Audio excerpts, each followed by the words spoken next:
That was nice and cold. So we're just got a lot going on today. So where to even start? We dug half of the pile out in the front and we built a bunch of roadways around back to the first section of the pond. The reason is we need access for the dump truck come Monday, and I need where he's not sinking. It's an expensive truck. To the pond, we sucked out all the water. It took me about 3.25 hours, 3.5 hours to suck out the water. Mind you, there was a bunch of time that it was probably draining, or that it was probably just not really sucking. So it's drained out, so I'm timing now to see how long it takes to fill in. I thought there was only 2 aquifers. Turns out that there's about 15 or 16 in a small area. So they're all trickling, but it's a slow process filling up about 20,000 gallons. This is the start of a next 75-foot bed, 10 feet in between, 75-foot bed, and we're gonna do that times 20 going in this direction. We've got all of the seeds ready to go. Back where you see the machine right now, it goes another 200 feet that way that we've got prepped. We're leaving all the trees as they are unless they're right in the pattern. I tried to make this one south facing. It's kind of south facing. We've got a tree in the way. I'm gonna have the tree in the center of it, or I'm gonna kind of loop around it, don't really care. I just don't wanna move any trees until I have some in the front and water access. I need more valves. I need about 15 more 100-foot hoses. This is all temporary stuff, so I don't want to put main stuff in the ground until I really establish exactly where the gardens are going. We have currently about 700 lineal feet, maybe 800 lineal feet of gardens. By the end of this weekend, I hope to have about 2,000 lineal feet. Jen is just over there right now picking through, well, actually she's behind the camera, but she's just been over there picking through all the weeds for the garden, getting that all up and going. We're going to plant another probably 500 to 1,000 seeds tonight.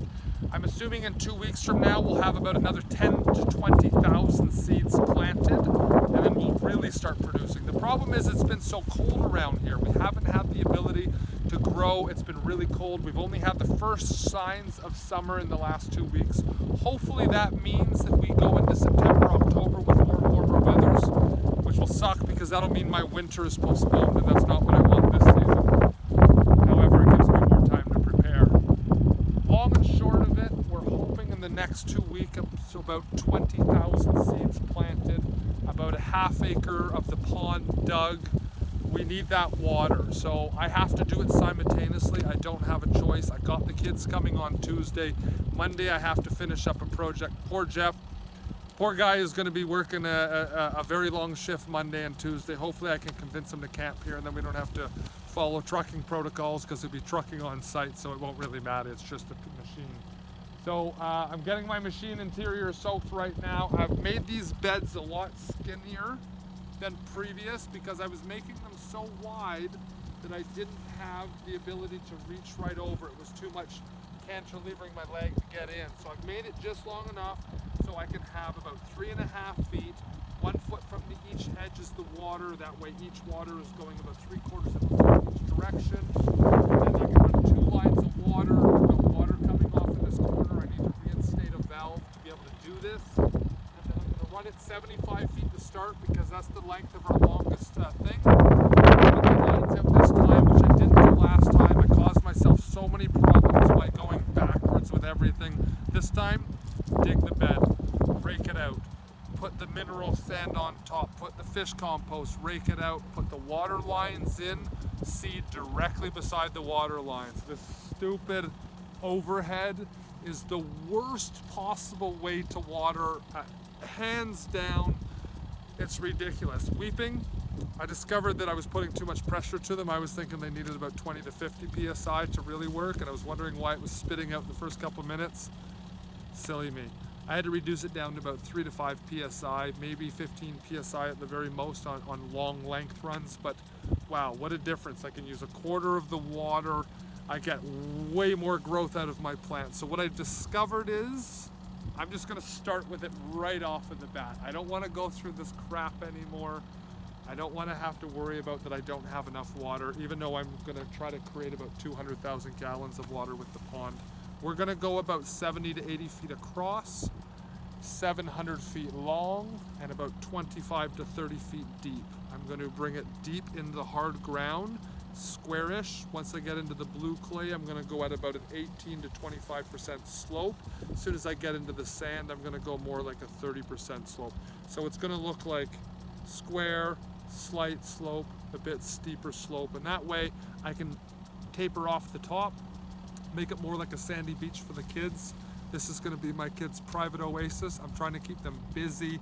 I bought a bunch of dirt toys, and the most important thing I had last week was a pile of sand, a hose, and 2 pieces of pipe, and a couple halves of logs. They made so many bridges of water, so many waterfalls. I think it was about 6 hours straight, and I had to peel them off of it. So, water is not safe around kids. I'm going to have it separately fenced in, purposely to protect them. But when we can go over together as a family, it'll be lovely. If I can get that water going and rotating and keep the vegetation growing very good, figure out how I'm going to circulate it. Like for fun's sake, I'm going to get 2 4-inch gas-powered water pumps and 500 or 600 feet of line. I don't need to go right up to the head, but that'll create some circulation. So even 500, so maybe 1,000 feet of water line, and I'm going to pump the water up to there, and then that'll create the flow. And, you know, it may just be like a part-time thing for the kids, but man, I got to keep their crazy down because they are getting to be an absolute handful. So recap. We have the pond going. The house construction has started. We upped the size of it. It's about 5,400 square feet now. ICF, free span. I removed all supporting interior walls. So now it can literally be a 5,400 square foot 1-bedroom house, which might be what it comes down to once all this is done. However, I've got the best carpenter I could possibly think of to be helping me on it. It's either when we're doing the work together, we got to be planning different sides of the house, but doing banging footings together, if I can't be helping him, I got to be apart from him. So in 3 days, he managed to put the entire foundation together of I think it's about 2,600 square feet in the footing. So about 5,200 square feet. So we're going forward on that as fast as we can. We've got both of the sheds done, roofed on, waterproof, no steel on them. We haven't done the water mains coming out to the field because I still want to flow with the temporary stuff because I really don't know which way the patterns are going to go. I am building stuff faster than I can research to get the answers to what is the most smooth, economical way to get the water flowing out. I've got 4 2-inch lines going into the shed. One is coming from the cistern. Water line of 1.5 inches coming from the well into the pressure tank, and then it's going to disperse between 4 others. So I might have water containment in there as well. I need to be able to have where everything turns automatic. That's why I made my pump shed so big. And you can see over there in the distance, oh, it's so close. You can see there in the distance, it looks like one building, but they're actually about 6.5 feet apart. The furthest one away is the power shed. The one closest to me is the well shed. Now, the beauty of the size of those things and the ICF construction is I don't need to worry about cooling it in the summer. I can put stuff in there and know it's not going to overheat. It's at least 10 to 15 degrees cooler in there. I've got the one door to the power shed on the north face, so I end up holding a lot of the coldness in. The other one is on the, I guess it would be northeast face, and that allows me to hold a lot of the cold in because I just leave it cold during the day. Once the sun hits the highest point of the horizon, then I can free to go in there and I have shade during the day. The size of them is right to spec for exactly what I need because I've got at least 17 lines coming in and out. Actually, crap, that's just on this side. I've got about 26 lines coming in from the watershed out this way and back into the other building. Into the other building, I think there was about 12 or 13 coming in. I've preempted everything and pre-planned everything that needs to be done. Now the very key next step is getting this temporary all going, figuring out what my soil composition is, making sure that material, like this used to be crappy material. 1.5 months ago, I took the excavator and I turned everything from the top side to the bottom side. I then went over it in a 3-day pattern, about 6 or 7 times, crisscross in every direction. 7 days later, tilled it again. 3 weeks later, tilled it again, and then seeded it with buckwheat and clover. But if you see the composition of the soil, It went from being crappy, tilly, mixed with sand to actually pretty good organic. You can see there's a lot of sand in there. Hopefully that sun can get you in there. But there's a lot of organic matter. It's got some hold to it, so it's not pure sand. And it's got enough breakdown to it that it's pretty fine in there. So that's happened in about a month and a half. That's taken my experience of the excavating company and applying it to soil compositions. I have an engineer, Darren Clark from Lukowich Engineering. He has been my guide in the excavating company for years. We have a very strong relationship that if I have a technicality on a job site, I send him some pictures. He can understand what I'm dealing with. Most times you'd have to get the guys to come back for a site visit every single time. But he is coming here Monday, and it's going to be a wonderful thing because I have the ability to show him all the ponds and what we're doing, and he is going to give me a good guidance. So hopefully he'll let me put him on camera. He is a brilliant man. When I ask him a question, I got an hour response, but the value of his responses is so invaluable to the future. It's the reason why I know about water. It's the reason why I knew where to find the blue clay. Now, blue clay is a very, very expensive material. It's probably the most expensive, hardest material for me to find. In my career, maybe 15 job sites out of thousands that I've found blue clay on. What's the chances I would have 3 feet of organic, 5 feet of sand, 4 feet of blue clay, followed by a very thick layer of hard pan that slopes upwards towards the house and right exactly where the house, it was that perfect elevation, minus maybe a foot or two. It could have been another foot higher if it was perfect. But the chances of this is written on the wall. The reason why this farm is happening is the right path. The chances of the soils and every sand and the water and finding the amount of volume of water, it means this is on the right path. And I don't care how many blockades come across my way. I've hit thousands of them already. But I'm 100% trying to figure out how farmers can turn land into feeding people for free while generating it through maybe this system. Maybe I'm the motherboard that puts the money together. I have no idea. Maybe people come on board and see the potential of what it can do when people are not starving. When people actually eat quality food versus the shit that most of the time you get at the food banks, let's get serious. It's crap. Most of the time people donate low quality stuff while they take the high quality home.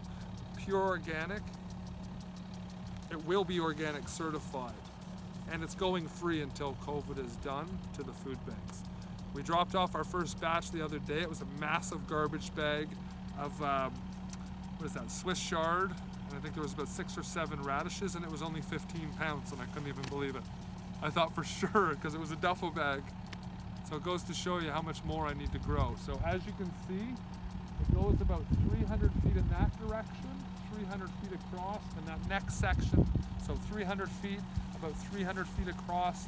We got 100 feet behind us, so 400 by 300, and there's another section down there that's about 100 by 200. We are going to keep opening up.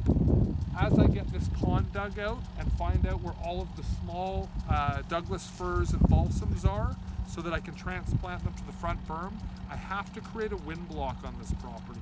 The problem is the high winds that we get shows me that they're thermal winds because they usually kick up at around 11 when the sun hits the certain point of the horizon or the meridian or whatever you would call it, and they stop later in the day. You can still hear some wind now, but it gusts during a certain period. Now, the only other place that I know that it works like that is Nitnat Lake from kiteboarding. When I used to go there kiteboarding, it would start at about 11 and would finish about 3, and they called them thermal winds. That's the only reason I have that knowledge. So it has to do something with the Georgia Strait, the mountains up island, and the way the wind flows and stuff that creates the thermal effect up island between 2 hard points, 2 closer islands. And that's what happens at Nitnat, is the 2 points at the end of the lake creates a cloud effect, which then in turn turns into a wind generating thing and starts blowing at 35 knots some days. Really good place for kiteboarding is Nitnat Lake on the west coast there. You go through Lake Cowichan. So we've got a lot going on. And I think the only way I'm able to make this smooth and to make this really, really be fulfilling is to keep the craziness going on. because if I just have one or two things going on, it's not enough. I need to have this going on so that I can keep my brain flowing 100%, because to go from running 4 corporations flat out to then in turn twiddling my thumbs, man, I need a full-on motocross track, I need a garden, I need the house going, I need the pond dig happening, and I need a couple side projects. Because my brain needs to keep going.